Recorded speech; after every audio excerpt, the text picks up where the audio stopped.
Okay, welcome to the second edition of Striders Revealed. We're really pleased to have Emily Danvers with us this month. Can you tell what month it is? It might be Christmas, coming up to Christmas. So how was cross country? It was fine. It's my usual race thing where I say, oh, I can't bother to do this. I'm so rubbish. I'm so unfit. And then I go off like a gazelle. It was good, actually. I really enjoyed it. I felt really good that I could see my, people that I would try and beat, like Erica, Lizzie. I've got no chance of ever beating them, but they were in sight and that felt really good. Mm-hmm. It was great. Yeah, I mean, you don't do that many cross country, do you? No, I have done a few years ago. I did the season, but I haven't done it for a while mostly because I can't be bothered with the faff. But I did love it. It was nice. It's nice to be with all the team and everything. See the juniors go off. I've got loads of juniors doing it this time. You're much more positive about it than this morning, was I? Before the race. You were saying how much you hated running. Yeah. Is that in general? Yeah. No, I think it was just, this is the usual thing I go through. I'm like, turn up to a race, I hate running, why do I do this? Why don't I just have a lie? I'm like a normal person. This is unnecessary, it hurts, I feel sick, I need to go to the toilet. And then I just start it and I'm like, oh, actually, I really like it. Yeah, you did say how much you like finishing, didn't you? Yeah, I like the finish line, it's best bit. Yeah, you did really well. I mean, you went off so fast. Too fast. Me and Annika were just behind you. Well, we thought we were just behind you. It didn't take long for you to without a gap, so I was quite surprised. I went really fast. Yeah. It was my 5k PB time from about 3 years ago for the first mile and a half, so that was too fast. Great, really but, good. Couldn't help it. Cool. Okay, next question. So you are currently the joint welfare officer for the club, and you lead the juniors. Tell us a little bit more about your roles. Okay, the welfare officer I do with Kate, who's brilliant, and she teaches me a lot, and I think we work really nicely together. And I suppose there's part of me that thinks I could probably do with doing less things, but I also really value learning from her and working with her. The welfare officer is something that actually you almost don't want to need us, but every now and again you might do. So we have to do certain training and safeguarding and things just to make sure that we're there should the club need us, and mostly should the chair need us and other members of the committee. We've had welfare issues in the past, and lots of clubs also have welfare issues. So we're there just to keep everyone safe. Yeah, do you get many issues? Some. Thankfully, nothing too serious. Yeah. The issues that you wouldn't want to have, we haven't had any of. So that's really good. That's really positive. That's really great.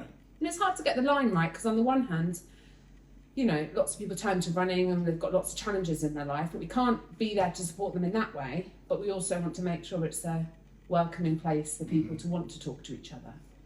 And so Kate did that brilliant talk on, she organised it, from the Coast Guard to support people around being on the cliffs if people are in distress. And so that was a really positive thing that we did, I think. Kate did, I didn't do. It's good. Juniors? I love the juniors. I do, I love it. I got involved because my kids wanted to be involved, and then I just loved it so much. It's great. It's so much fun. So there's technically 90 juniors registered, which is probably comes as a surprise to lots of people because you don't see them. If you're a member of the grown-up club, I don't know what we're called, senior club. We're called seniors. Yeah. Seniors. If you're a member of the grown-up club, then you don't get to know about that. So there's about 90 signed up of all ages. It's mostly primary school age. I would say the majority are primary school age. And we have some brilliant helpers helpers that you might not see on your Wednesday night striders, but that give the club so much time each week.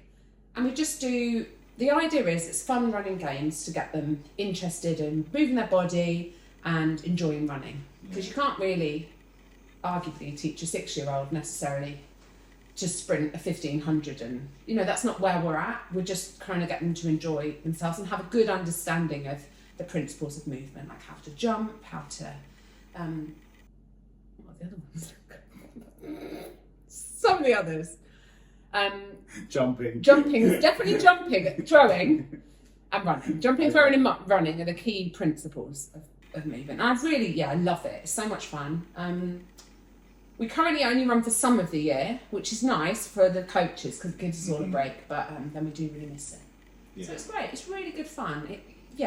To see them all going for it and then getting involved in club events. Yeah. It's brilliant. How long do you have to prepare the sessions beforehand, or is it something you just sort of make up on the night? Or Yeah. Well, mostly I'm trying to get more of an overseeing role because that's what I'm supposed to be doing as the coach of the club. But if I do get involved in a group, it tends to be the year 1 and the year 2. So we have a group of games, we rotate, we always do a warm-up, and we always get them. We don't often do much of a cool down because often we're outside, and if we do, we just get them to lie down so they actually listen. Yeah. And then not really. So we have a theme for each week, generally, but it's up to the other coaches to plan what they do. And then we have special events, like we do every now and again. We do timed laps, and we also do a sports day, and we get them involved in various other things. So it's running games that we do versions of, progressing. So you also do a few other voluntary roles in the community, don't you? So you're a very busy person like that. So do you care to elaborate a little bit more on that? Honestly, right, I would do more. Like I wish I had more time in the day. I just really like it. I like being busy. But then I guess I get those moments where I think, oh, I've done way too much. That was too much. Yeah. But I'm a school governor as well, which, I really like. It took me a while to find my feet and know what you have to do, but it's helpful. I care about the school, I care about Seaford, and I want to do what I can with my skills to make it the best place it can be. I feel like I'm new to Seaford, I didn't grow up here, and I love it, and if I can support the school to be better and I can support the club to be better in any way, then I'll do it. So you had a lot to do with that, was it the paint throwing? Yes, Okay. yes, we did. Yeah. Yeah. That's in the PTA. Yeah, we did brilliant. That was so much fun. Combined your running I did. enthusiasm With throwing paint. on the school governors. It was really good. It was really good. And raising money for the school, and the kids had a good time, which is really nice. Cool. So, I mean, obviously your partner is Joel Eaton, who's a member of the club and does quite a lot of work over the years for the club, and does lots of different roles. There must be quite a lot of Striders chat going along in the household. A bit like myself, really, I guess. Well, yeah, it's like one of those things when you go on a date night, you talk about the kids, you talk about your job, then we talk about Striders. That's how it goes. I guess so. In that sense, it's a big part of our social life here because we're not from here and we moved here and made loads of friends through the club. So yeah, it's a big part of. So where are you originally from? Club. I was born in Leicester, so I'm from the Midlands. Joel would say it's the north because he's from. He's from Crawley. No, hold on. He'll tell you he's from Horsham, but he's from Crawley. That's north for me. So exactly. So for them, that's north. So for him, I might as well be from right at the top of this country. North of London. Yeah, he doesn't understand it, needs subtitles. But no, so I'm from Leicester and lived there till I was about 15, moved to Swindon for a little bit and then went to uni, and then my parents moved down here in the end. Is that where you met Joel? No, I met John on a work training course. He was teaching the course. We were both adults, like I was 25, but he was teaching the course and we had a friend in common, and it was a long time getting together, but yeah. And we lived in different places, so we didn't live together we didn't live in the same town for the first few years. And then that was it. The rest is history. The rest is history, yeah. Obviously, there's lots of members in the club that put in a lot of work. Who do you most respect in the club? Oh my goodness, I have to say here because you're here. Well, you don't have to say. No, actually, I'm off limits. Yeah, so I can't say here. Yeah. Oh my goodness. Well, everybody brings something, and I don't. I'm so diplomatic. You are. So I think when I first started, we all met together, which obviously we've had debates about that in the club, whether we should. But it did mean that I got to know a lot of people in it that I wouldn't now get to know. So I feel sometimes that, because I don't go to track, because Joel does track, although he's stopped now, it's meant that I haven't got to know that many people. It's all sorts of different people. Like I love Jo's passion and the way she just brings it each week and each time she does something, and even if she's finding it hard, that's amazing. Who else do I love? I love Amanda. I think she does so much. She's so positive. Never met someone so positive. Mm-hmm. And she, again, does loads to the club. Sam Alvarez is just the grit and determination in that woman is something I don't know anybody else has. And Yeah, she puts quite a few miles in, doesn't she? She does, but just like, yeah, she'd run through. I mean, I'm not recommending it, but she'd run through a fracture. Like she just does stuff, and I think, how do you do that? And also, she's done it for a long period of time. A long time. So really admire her. We've all had breaks and time out, but I can't believe has she ever had time out? I don't know. Yeah, so, yeah. But even like when I first started the club, Pete was a really big part of the club for me because he ran our group. He's brilliant. Again, that's still going strong. Yeah. There was a time when I was like, oh yes, finally I can beat Pete, like a 70-year-old. Yeah, it's not anything to be proud of, but I was really proud of it. Yeah, but he has got some fast times under his belt. Exactly. That's the trick, isn't it? Yeah, being fast when you're young. But yeah, all of those people are great. Right. Yeah. Have I said all the right people? Have I missed anyone off who might be offended? You bound to offend. And everybody else, I absolutely respect you, of course. You should have just picked one person. You No, picked a lot, haven't you? and then you'll leave someone out, aren't you? So, how long have you been running? Oh, a long time. I reckon about 20 years now, but not consistently. So I never ran as a kid. I really was not sporty at all. Like once, I felt like, especially in primary school, I was bigger than everybody else, which is hard to believe now, but I did have an intense growth spurt. And at one point I remember I did athletics and I fell over and bent a kid's hurdle. I was just mortified. So I hated all sport. I hated it. And then got into my 20s and did it a bit, but really like, probably not for the healthiest reasons, just to be skinny, which was not the right reason to run necessarily. And then met Joel, and neither of us ran. And we came home. Well, this was the time where we were actually rock and roll. We came home from a night out and we walked. I was living in London, and we walked through Finsbury Park, and we were like, "What are these people doing? Like, what's going on?" And it was park run, and we were like, "What's wrong with people?" And then we went back and sort of had a fry up, went back to bed, all that kind of stuff. And then I was like, "Oh, maybe there's something in this." And then it's free park run. Really, we got into it. We went along to a park run when we went to come visit his dad in Crawley, and his nephews were there. So Joel tried to absolutely beat his nephews. Was sick in a bush. I didn't do much better, and I was like, we've got to get better at this, Joel. So from then onwards, really. So we started a park run. We then moved around. We moved to Plymouth for a bit and Cambridge for work. And so we just got involved like gradually through that, and then started to pick it up. So we went from park runs. Sorry, when did you I joined Striders when we moved here. So we moved here when Caleb was a couple of months old. What is he now? 9. Yeah, long time. About 9 years now. Cool. Yeah. And we moved to Seaford just to. Yeah, so about 2017. Yeah. A lot of people joined around that period, didn't they? Annika, Nick. Yeah, we all sort of joined at the same time. Yeah. So the club really took off at that point. Yeah, and it was great. And so started running more through that. And I think probably then I built up from the sort of club events, 10Ks, half marathons, and then did a marathon. Maybe I did one before. I can't remember. And then been involved in various different kinds of running events over the years. Yeah, you do the ultras and everything, don't you? So yeah, you really. But I think that's just to sort of, I don't know.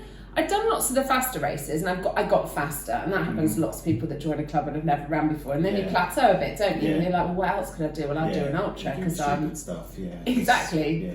Because you think enthusiasm going. And it's a new challenge. And get some tick boxes going. Yeah, I and also a lot of people don't. It's a nice day out, isn't it? It's a day out without. Well, not always. Depends on the weather. Depends on how you're feeling. I mean, maybe you always look pretty good when I see you. Yeah, I was just a day out a day out by myself without the kids. Have a lovely day. Yeah, it's fine. Didn't see Joel in Switzerland, so yeah, I'm not sure you'd describe that as a nice day out. No, I didn't get involved. No, or when both of you run, like, to some degree, like I will go. But I've seen him in races before. Yeah. And also Joel doesn't stop. Like, even if he sees all the kids, he doesn't stop. So he'll run by them and the kids will start crying, "Where's Daddy gone?" Yeah. I'm like, "I'm not doing this, I'm staying at home." Cool. But yes, we do support each other, but just from home. Absolutely. So what's been your favourite day in the last 12 months? Oh my goodness. I knew you could ask me that question. First of all, I had to think what month is it, but I know it is December. Oh my goodness, what have I done? What can I think of? Does it have to be money related? No, it could be anything. Anything you like. So it could be, I don't know, a special Tell you night what, out I with the think- kids, or your Joel, or your family, or Frank, I mean... or a run, or... Yeah, I'll do a sort of 24 hours rather than... Because a few weeks ago, John That is and a I... day. That is a day. No, I know, but I thought you were thinking daylight hours, like a day activity. Okay. But I'm thinking more of... Your favourite day?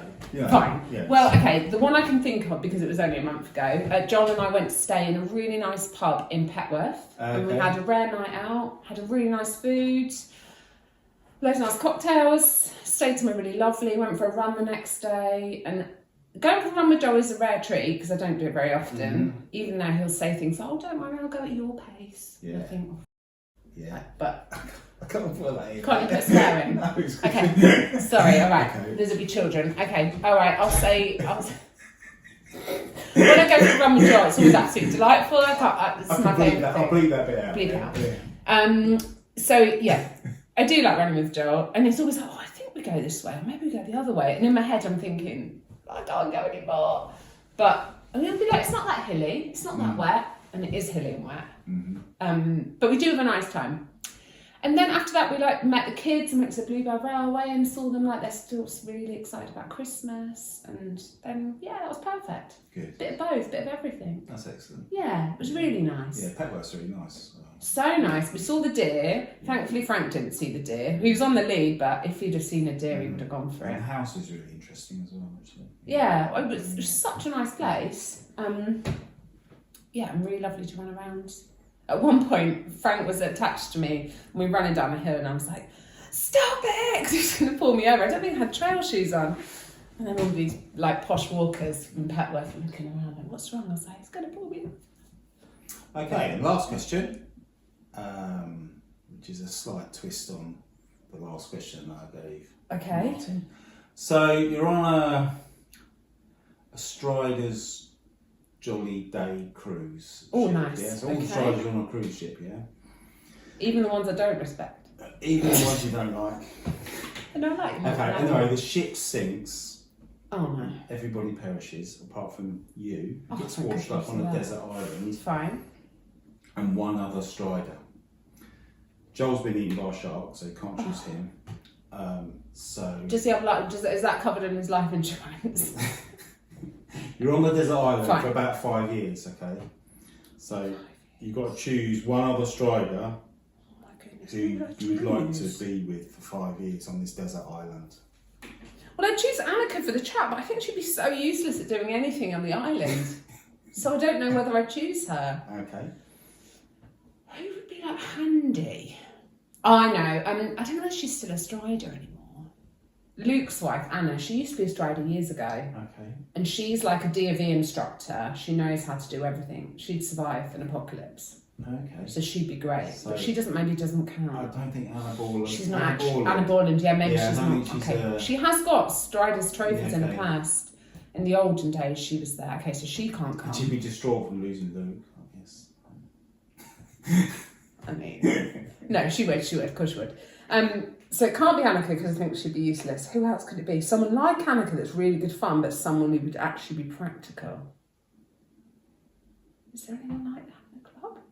Yeah, I can Is there think of- anyone with experience in Well, the there's scouts? someone you know really closely, actually, that's really quite practical. Could build a hut or something like that. You? Well, I'm not that as practical No. as this Okay, so I person. want someone that could build a hut. Well, Matt's like a handyman. He could do it, couldn't he? Could he do those I things? can think of a... Yeah. Think of a woman though, just in case Joy gets worried about it. I don't know. Who are they? Adam. Yeah, that's true. Adam would be able to. Yeah, he's a carpenter. That'd be handy actually. It's probably a bit of a survivor, wouldn't you say so? I don't know. I would pick Adam. Although, Yeah. I'd rather pick probably somebody like you know, Yeah, a woman. all right. Because, Well, if the world's ended, Ray, we've got to move on, haven't we? Exactly. Fine. Okay, yeah. So I think let's think about the skills that are required to procreate. Possibly, maybe I'm past that point. Definitely that. I love the fact that you've gone straight for survivorship, though. That's the best way to do it. Isn't it? Yeah. I absolutely need someone because I think I'd bring some logic to the island. I can be positive in a crisis, and I can be calm, and I can organise. And I actually was in the Cubs, but I'm not confident I could like fish or build a hut. Yeah. So I need someone with those skills. So if anyone's looking to be my life partner in the post-apocalypse, please apply with your someone with practical skills in the club that maybe a carpenter or. Well, it depends what kind of island it is. Yeah. Is it like deserty or? Yeah, there might not be much wood. I don't know. I suppose it's lush. It's not cold. No, it's tropical. This is all hypothetical. It's all hypothetical. It's not real. Okay, fine. Okay, we'll go for Adam just because you're right. He could build me a shelter. Yeah. And he's quite good company, I guess. He's great company. Yeah, because that's important as well, isn't it? Yeah, although I could talk to myself. I think I'd be fine. But I just would need someone to build me a shelter, and so I could sleep well. Okay then. Then I'd be fine. I can take on any challenge then. Okay. Well, you certainly know how to talk, Emily. That's for sure. No problem. Thank you for coming on this month. You're welcome. And, one more question. Oh yeah. There is one more question. Okay. Who would you like to see as the next Striders Revealed? Oh my goodness. Who would you like to see in the hot seat? Oh. Maybe someone different. Let's go boy, girl, like they do in Storms. What about Austin? Love Austin. Okay, Austin. He's interesting. We'll put him on the short list. Yeah, put Austin on the short list. Okay then. All right. All right then. Thanks, Ray. Thank you very much. Merry Christmas, one and all.